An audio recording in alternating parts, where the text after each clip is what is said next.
बिस्मिल्लाहिर्रहमानिर्रहीम, अस्सलाम वालेकुम नाज़रीन। आप यूट्यूब चैनल देख रहे हैं, मैं इमरान खान हूँ। सबसे पहले जो है वो सबसे बड़ी खबर और वो यही है कि पूरा पाकिस्तान जो है उसकी नज़रें इस बात पे हैं कि ये जो आईनी तरमीम हुकूमत करना चाह रही है या आईने पाकिस्तान के ऊपर एक हमला करना चाह रही है और आईनी अदालत के नाम के ऊपर एक गैर आईनी काम करने जा रही है, क्या वो ये कर पाएगी या नहीं कर पाएगी। बड़ी तसल्ली से मैंने तमाम रिकॉर्ड अभी इकट्ठा किया है और उसकी रोशनी में कुछ चीज़ें मैं आपके सामने रख देता हूँ। हुकूमत इस वक्त दो ऑप्शन पे काम कर रही है और पाकिस्तान तहरीक इंसाफ भी दो ऑप्शन पे काम कर रही है। यानी मैं वो सारी चीज़ें आपके सामने रख देता हूँ क्योंकि बिल्कुल इस वक्त आमने सामने आ गए। जैसा कि मैंने आपको बताया था कि फाइनल राउंड शुरू हो चुका है। अब ये उस फाइनल राउंड के अंदर दोनों का मुकाबला एक बात के ऊपर है। अगर तो आईनी तरमीम करवा लेती है तो हुकूमत को एक कामयाबी मिल जाएगी और हुकूमत तूल दे सकेगी अपने इक़्तिदार को कुछ अरसे के लिए, क्योंकि पब्लिक तो बहुत नाराज है। किसी वक्त भी कोई बहुत बड़ी तहरीक खड़ी हो सकती है और उसके नतीजे में हुकूमत को घर जाना पड़ सकता है। लेकिन फिलहाल हुकूमत दो चीज़ों पे काम कर रही है कि ये वक्त कैसे गुजारा जाए। उसमें जो दो ऑप्शन है हुकूमत के वो भी आपको बताता हूँ। जो दो ऑप्शन हैं अपोजिशन के यानी पाकिस्तान तहरीक इंसाफ के वो भी मैं आपको बताता हूँ। हुकूमत पहला ऑप्शन जो है वो ये कर रही है कि मौलाना फजलुर रहमान साहब के साथ किसी भी तरीके से कोई दरमियानी रास्ता निकाला जाए। यानी आईनी तरमीम के ऊपर अगर ज़्यादा चीज़ों पर नहीं मानते तो कम से कम जितना मिल जाए, जो मिल जाए उतना तो हासिल किया जाए ना। कुछ ऐसा कर लिया जाए जिसकी मौजूदगी में हुकूमत को कुछ रिलीफ मिल जाए और मौलाना फजलुर रहमान साहब को भी कुछ ना कुछ मिल जाए। अब फजलुर रहमान साहब ये जानते हैं कि इस हुकूमत से कुछ लेने का मतलब ये है कि गले के अंदर एक मुसीबत का तौक डाल लेना और अगले इलेक्शन में भी अवाम की मुखालफत मोल ले लेना। लेकिन बीच का रास्ता निकालने के लिए फजलुर रहमान साहब ने कभी इस तरह से इनकार नहीं किया कि मैं कभी नहीं करूंगा। वो ये कहते हैं हमें तहफ़्फ़ुज़ात हैं, हमारे एतराज़ात हैं, ये तरमीम के जो कागजात हैं या मुसवदा है इसको हम नहीं मानते और जो चीज़ें करने चाह रहे हैं वो हम नहीं करना चाहते। लेकिन हुकूमत बीच का रास्ता निकालना चाहती है, जैसा कि आईनी अदालत। अब ये आईनी अदालत क्या है, जरा पहले ऑप्शन पे मैंने बात की कि हुकूमत फजलुर रहमान साहब के साथ कोई दरमियानी रास्ता निकालना चाहती है। तो फजलुर रहमान साहब के ऊपर आपको इस बात का पूरा यकीन होना चाहिए कि आप उन पर यकीन नहीं कर सकते, वो किसी वक्त कोई भी फैसला कर सकते हैं। अब ये जो बीच का रास्ता है इसमें आईनी अदालत उनकी शर्त है।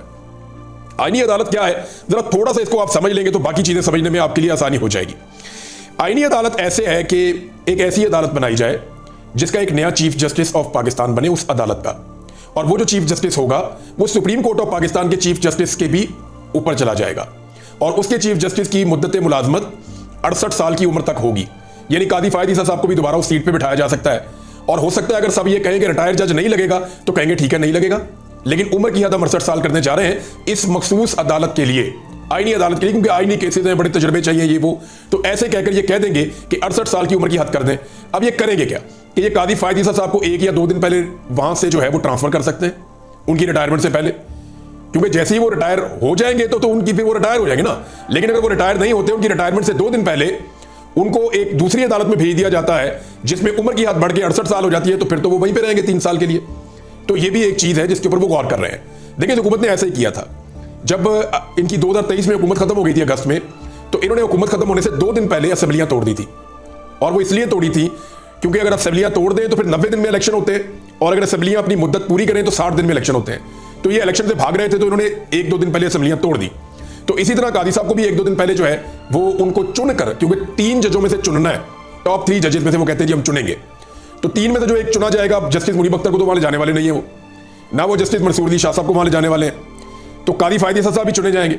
तो कादी फायद ईसा साहब को वो वहां अगर ले जाते हैं तो फिर वो 3 साल तक वहां पे कंटिन्यू कर सकते हैं। अच्छा, बाकी जो जजेस होंगे ना वो चारों हाई कोर्ट से आएंगे, यानी पेशावर से, कराची से, कोयटा से और लाहौर से। अब ये 4 हाई कोर्ट से 4 जजेस आएंगे और ये एक आईनी अदालत बन जाएगी। ओवरऑल अगर आप ये देखें तो इसके अंदर चारों जजेस की काबिलियत, 5 में से 4 जजेस जो हैं वो बड़े लो कैटेगरी के होंगे as compare to supreme court के जजेस। और सुप्रीम कोर्ट ऑफ पाकिस्तान जो है वो नीचे चली जाएगी आईनी अदालत से। सारे इख्तियार तो उसके पास चले जाएंगे, सारी ताकत तो उसके पास चली जाएगी, तो सुप्रीम कोर्ट तो बराए नाम ही रह जाएगी। तो ऐसी सूरत हाल में एक बात याद रखिएगा कि सुप्रीम कोर्ट ऑफ पाकिस्तान के 10 के करीब ऐसे जजेस हैं जिनके लिए काम करना मुमकिन नहीं रहेगा और फिर वो शायद काम नहीं करेंगे। कुछ लोग तो ये दावा कर रहे हैं कि जजेस इस्तीफे दे देंगे और एक बहरान पैदा हो जाएगा और कुछ ही दिनों के अंदर वकला को इस बात का एहसास हो जाएगा कि अदलिया का सारा स्ट्रक्चर तबाह हो गया और फिर वकला की तहरीक को कोई भी चलने से, खड़े होने से और आगे बढ़ने से नहीं रोक पाएगा। तो जनाब ये बहरान है जिसकी तरफ ये जा सकते हैं। ये एक्चुअली आईनी अदालत ये है, इसको गैर आईनी अदालत कहें तो फिर आप ठीक ही है। यानी एक ऐसा काम करने जा रहे हैं जिसकी कोई प्रेसिडेंट ही नहीं है पाकिस्तान में। और जवाब क्या दे रहे हैं बिलावल भुट्टो जरदारी साहब का, अगर आप स्टेटमेंट देखें, वो ये कहते हैं कि सुप्रीम कोर्ट का टाइम बहुत ज़ाया होता है, 90% जो टाइम है ना सुप्रीम कोर्ट का वो आईनी केसों में लग जाता है। अगर आप परसेंटेज उठाकर देखें ना, जो लोग सुप्रीम कोर्ट ऑफ पाकिस्तान में काम करते हैं, रिपोर्टर्स वहां जाते हैं, जो वहां का अमला है, जो लॉयर्स वहां जाते हैं, उन्हें कहेंगे जी डाटा निकालें, जब डाटा निकालेंगे तो पता चलेगा ये 5% भी नहीं बनता।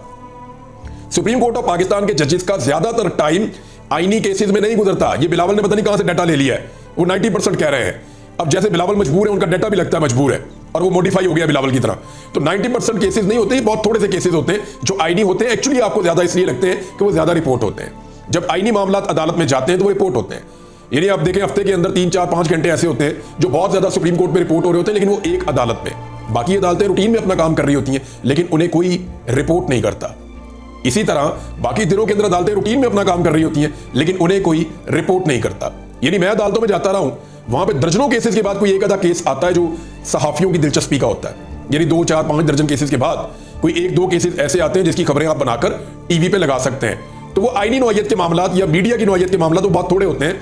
ये इन्होंने एक बिला वजह एक बिलावल भुट्टो जरदारी साहब ने गलत डाटा दिया है, इन्हें अपने डाटा की तस्हीह करनी चाहिए। एक ऑप्शन हुकूमत का जी मौलाना फजल रहमान साहब के साथ कोई दरमियानी रास्ता निकाला जाए, और दूसरा ऑप्शन जिसपे उनको हर हाल में काम करना है वो ऑप्शन है कि जो 63A है आइन का आर्टिकल, जिसके तहत कोई भी रुकन अपनी पार्टी की मर्जी के खिलाफ वोट डाल ही नहीं सकता। डालेगा तो काउंट नहीं होगा और उसकी सीट भी चली जाएगी। यानी ये ऐसा जुर्म है जो वो कर ही नहीं सकता। सीट भी गई और वोट गिना भी नहीं गया, फायदा भी कोई नहीं हुआ। तो इसी बुनियाद पर हमजा शहबाज की हुकूमत भी पंजाब में खत्म हुई थी 2022 में। इसके ऊपर जो है वो कादी फायद ईसा साहब ने एक बेंच बना दिया है 30 सितंबर के लिए।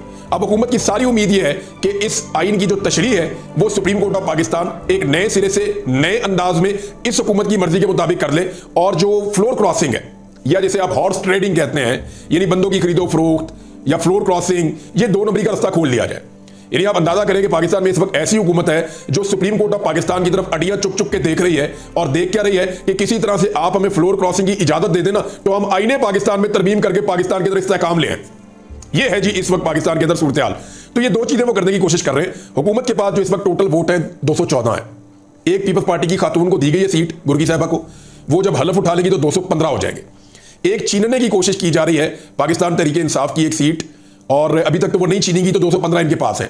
स्पीकर जो है वो आईनी तरमीम में वोट नहीं डाल सकता। इसी तरह जो चेयरमैन सेनेट है यूसुफ रजा गिलानी, वो भी आईनी तरमीम में वोट नहीं डाल सकते। इसमें कानून बड़ा वाज़ेह है, और मैंने आज अहमद बड़ाई साहब से और 1-2 और जो जर्नलिस्ट हैं जो पार्लियामेंट को जाके कवर करते हैं उनसे पूछा, तो उन्होंने तमाम हवाले देकर मुझे बताया कि नहीं, ये वोट नहीं डाल सकता। तो अब इनके पास जो वोट रह जाएंगे वो 214 है। 214 वोट इनके पास है तो 10 इनके पास कम है, और अगर इनके साथ मौलाना फजल रहमान साहब मिल जाते हैं तो भी ये 222 पे पहुंचेंगे, इनके पास फिर भी 2 कम है। तो यहां पाकिस्तान तहरीक इंसाफ की रिस्पॉन्सिबिलिटी बहुत ज्यादा बढ़ जाती है। पाकिस्तान तहरीक इंसाफ को हर हाल में अपने MNAs को बचाना है। तो तहरीक इंसाफ 2 कौन से काम कर रही है? नंबर 1, वो अपने सारे MNAs को काबू करने के लिए एक स्ट्रेटेजी बना रही है और अपने वोटों को बचाने की पूरी कोशिश कर रही है दोनों केसेस में, कि अगर फजल रहमान साहब जाके हुकूमत के साथ बैठ भी जाते हैं तो इस सूरत में उन्हें अपने MNAs को हर हाल में खींचकर कंट्रोल करके रखना होगा, और कोशिश करनी होगी कि उनका कोई भी MNA या सेनेटर हुकूमत के हक में वोट ना डाले। क्योंकि याद रखिएगा 63A पे अगर कादी फायद ईसा साहब हुकूमत के मुताबिक फैसला दे देते हैं तो तहरीक इंसाफ का हर रुकन इस काबिल हो जाएगा कि वो जाकर आईनी तरमीम में वोट डाल दे। ज्यादा से ज्यादा उसकी सीट जाया होगी, वो जाएगा दोबारा उसको फॉर्म 47 देंगे और फिर उसको असेंबली के अंदर लाकर बिठा देंगे। अब एक शख्सियत ऐसी है सेनेट के अंदर, यानी कौमी असेंबली में वोट पूरे नहीं हो रहे, मौलाना साहब साथ भी मिल जाए फिर भी वोट पूरे नहीं हो रहे, वो पीटीआई के बंदे तोड़ने पड़ेंगे। अब पीटीआई के जो बंदे हैं उनको कंट्रोल करने के लिए पीटीआई ने स्ट्रेटेजी बनाई है, और बहुत कम वक्त बचा है पाकिस्तान तहरीक इंसाफ के उन MNAs के पास जिनके ऊपर अवाम को भी शक है, मीडिया को भी शक है, और तहरीक इंसाफ की क़यादत को भी शक है, और उन्हें बहुत जल्दी ये फैसला लेना पड़ेगा, वरना फिर उनकी और उनके खानदान की सियासत हमेशा के लिए तबाह होने जा रही है। मैं ये फिर बता रहा हूं, पाकिस्तान तहरीक इंसाफ के साथ जो लोग डबल गेम कर रहे हैं, जो MNAs, मैं कई मरतबा उनके नाम ले चुका हूं, जो MNAs तहरीक इंसाफ के साथ डबल गेम कर रहे हैं और दोनों तरफ विकेट के खेलना चाहते हैं इस वक्त, उन सबके लिए एक बहुत बुरी खबर है कि तहरीक इंसाफ ने अब जो वार्निंग उनके लिए जारी की है उसके ऊपर वो फौरी तौर पे अमल दरामद करें, वरना इमरान खान साहब ने यह फैसला कर लिया है कि वो फिर अनाउंस कर देगी उनकी पार्टी कि इस मुश्किल वक्त में ये हुकूमत के साथ खड़े हुए, अवाम के साथ और इमरान खान के साथ खड़े नहीं हुए, लिहाजा ये जाने और पब्लिक जाने, और फिर इनकी खानदानी सियासत जो है वो जैसे शेर अफजल मरवत ने कहा ना, वो तो बढ़ जाएगी, और यही इनके साथ होगा, ये मैं बता रहा हूं आपको। दूसरी बात यह है कि सेनेट में अगर आप आते हैं तो वहां पे हुकूमत के पास 58 बंदे हैं, और एक बंदा उनका जो है वो चेयरमैन है, 59 है, तो एक चेयरमैन वोट डाल नहीं सकता, तो 58 वोट है, 6 वोट उन्हें और चाहिए। फजल रहमान साहब के पास 5 वोट है, तो फजल रहमान साहब अगर 5 वोट दे देते हैं तो फिर भी उनके 63 होते हैं, उनको 1 वोट फिर और चाहिए होगा, और अगर 1 वोट उन्हें और चाहिए तो उन्हें फिर वोट लेना पड़ेगा अख्तर मेंगल साहब की पार्टी से। या मैं आपको एक बंदे का नाम बताता हूं, पाकिस्तान तहरीक इंसाफ के सैफुल्लाह अबरू है, इनके बारे में बहुत सारे रिपोर्टर्स को इस बात का शक है कि ये एस्टेब्लिशमेंट के बहुत करीब हैं और ये कारोबारी टाइप की शख्सियत हैं और पाकिस्तान तहरीक इंसाफ ने भी इन्हें किसी के कहने पे ऑब्लाइज किया हुआ था। लिहाजा सैफुल्लाह अबरू साहब के बारे में है कि ये शायद वोट डाल सकते हैं हुकूमत की जानिब से आईनी तरमीम के हक में। ये शुबा है और कुछ लोग कह रहे हैं, मेरे पास कोई डायरेक्ट इंफॉर्मेशन नहीं है, लेकिन ये भी तभी डाल पाएंगे जब 63A के ऊपर काजी फायद ईसा साहब सुप्रीम कोर्ट ऑफ पाकिस्तान का पुराना फैसला बदल देंगे और आइन की एक नई तशरीह कर देंगे कि फ्लोर क्रॉसिंग आज के बाद जायज है। तो जनाब ये है वो सूरत हाल। इसमें एक चीज और कही जा रही है, वो ये कहा जा रहा है कि क्योंकि अब मखसूस नशिस्तें भी है ना, हुकूमत का सारा काम हो जाता है अगर वो मखसूस नशिस्तें वापस लेने में कामयाब हो जाती है हुकूमत, और अगर वो मखसूस नशिस्तें लेती है तो उनकी 2 तारीख अक्सरियत हो जाती है, फिर वो फौरन कोशिश करेंगे कि खैबर पख्तूनख्वा में सेनेट का इलेक्शन हो जाए और वहां पे अली अमीन गंडापुर साहब और उनकी टीम जो है वो कभी भी मखसूस नशिस्तों पे, उन्होंने तो ऐसा लगता है हलफ लिया हुआ है कि हमने किसी और पार्टी की खवातीन को हलफ लेने ही नहीं देना, हमने स्पीकर ने उनको हलफ ही नहीं लेने देना, हम उनको हलफ लेने देंगे ही नहीं। उनका तो ये कहना है, वो हलफ लेंगे तो फिर वहां पे इलेक्शन होगा ना, तो वो सेनेट इलेक्शन वहां का भी रुका हुआ है, तो ये कोशिश करेंगे सेनेट इलेक्शन करवाएं, अपना नंबर पूरा कर लें। अब इलेक्शन कमीशन ऑफ पाकिस्तान ने 6 इजलास कर लिए हैं, यानी जब अदालत ये कहती है कि ये सीटें पीडीएम की हैं तो ये 5 मिनट लगाते हैं दे देते हैं, अदालत ये कहती है कि बल्ला छीन लो, 5 मिनट लगाते हैं छीन लेते हैं, लेकिन जब अदालत कहती है नहीं जी बल्ला इनका है तो फिर ये इजलासों पे लग जाते हैं, अपीलों पे लग जाते हैं। जब अदालत ये कहती है कि नहीं जनाब आपने मखसूस नशिस्तें पाकिस्तान तहरीक इंसाफ को देनी है, तो यहां पे इलेक्शन कमीशन 6 इजलास कर चुका है और अब कह रहे हैं जी सुप्रीम कोर्ट में हम वापस जाएंगे, हम किसी सूरत इसके ऊपर अमल दरामद तो भी नजर नहीं आ रहा। और सारे लोग जो बबांगे दो लोग कहते हैं, यानी जो लोग एस्टेब्लिशमेंट के यानी खुदकार किस्म के आप कह लें या खुद साख्ता किस्म के आप कह लें, जो तर्जुमान बने हुए हैं, वो अपने मुंह से आकर कहते हैं कोई फर्क नहीं पड़ता, आइन क्या चीज है, अदालती फैसला क्या चीज है, हमने अदालती फैसला देखना है या ये देखना है, बस उनको नहीं दिल कर रहा, वो नहीं मान रहे। यानी इस तरह आके डिटाई के साथ टीवी चैनल पे, नेशनल टीवी पे बैठ के परवेज मुशर्रफ के दौर में कभी किसी ने इस डिटाई के साथ ऐसे काम नहीं किए थे जो अब किए जा रहे हैं, और साफ कहा जा रहा है कि अदालती फैसले पर अमल दरामद नहीं किया जाएगा। वैसे मैं आपको ये बताता हूं कि अदालती फैसले पर ना सिर्फ अमल दरामद करना पड़ेगा बल्कि वो करवा लिया जाएगा। एक और खबर है, वो कनाडा से आई है। कनाडा की असेंबली में एक आवाज उठी है और एक पटिशन पेश की गई है और हुकूमती रुकन की जानिब से पेश की गई है। खातून रुकन ने पाकिस्तानी जो कैनेडियन है उनकी जानिब से एक पटिशन वहां पढ़ के सुनाई और ये पटिशन पेश की गई उनकी असेंबली में। उन्होंने कहा जी पाकिस्तान के अंदर जो सियासी टर्मोइल है, जो सिचुएशन है, जमहूरी हुकूमत का तख्ता उल्टा गया, इमरान खान साहब की गिरफ्तारी है, और उन्होंने कैनेडियन हुकूमत से ये अपील की है कि ना पाकिस्तान में फ्री एंड फेयर इलेक्शन के लिए जो है वो किरदार अदा करें, कुछ पाबंदियां लगाएं वो लोगों के ऊपर जो पाकिस्तान में करप्शन में और इंसानी हुकूक की खिलाफ वर्जियों में मुलव्वस हैं। तो ये एक डेवलपमेंट है। ये आप याद रखिएगा, कनाडा में अगर ये कोई करारदाद पास होती है या आगे जाके कानून साजी हो जाती है तो फिर ये इससे जुड़े हुए कुछ और मुल्कों में भी होगी, यानी बरतानिया में भी हो जाएगी, ये मामला ऑस्ट्रेलिया में भी चला जाएगा, तो ये दुनिया में फिर ये फैलेगा मामला। और कनाडा से इसका आगाज होने जा रहा है कि जो लोग करप्शन का पैसा बाहर ले जाते हैं, या बल्कि उन्होंने नाम लिया, उन्होंने कहा इदारों में बैठे हुए लोगों का भी उन्होंने कहा, और उन्होंने कहा कि मिलिट्री डिक्टेटर्स का भी उन्होंने कहा कि अगर ये लोग इंसानी हुकूक की खिलाफ वर्जियों में और करप्शन के अंदर मुलव्वस हैं तो फिर कनाडा में इनके रास्ते बंद किए जाएं।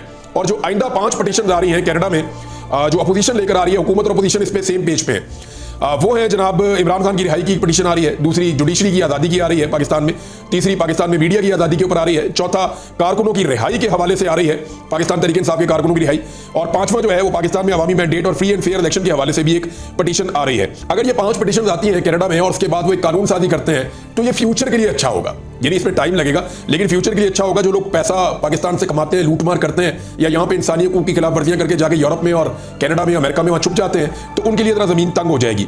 एक चीज और होने वाली है और ये बहुत बड़ी डेवलपमेंट होने वाली है, और मेरी इंफॉर्मेशन के मुताबिक अगले 3 से 4 दिन के अंदर, मैं आपको फिर बता देता हूं कि मेरी इंफॉर्मेशन के मुताबिक अगले 3 से 4 दिन के अंदर, मे भी 5 दिन या 1 हफ्ता भी लग जाए, लेकिन आने वाले चंद दिनों के अंदर अमेरिकी कांग्रेस की जानिब से एक बड़ा स्ट्रॉन्ग लेटर पाकिस्तान को आने वाला है।